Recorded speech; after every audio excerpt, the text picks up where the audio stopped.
بسم الله الرحمن الرحيم والشمس وضحاها والقمر إذا تلاها والنهار إذا جلاها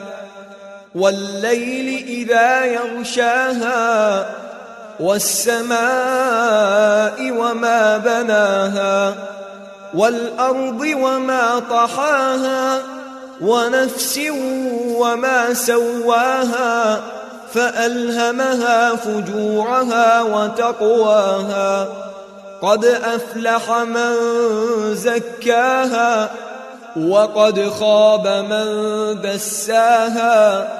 كذبت ثمود بطغواها إذ انبعث أشقاها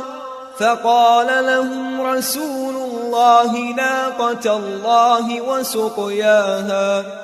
فكذبوه فعقروها فدمدم عليهم ربهم بذنبهم فسواها ولا يخاف عقباها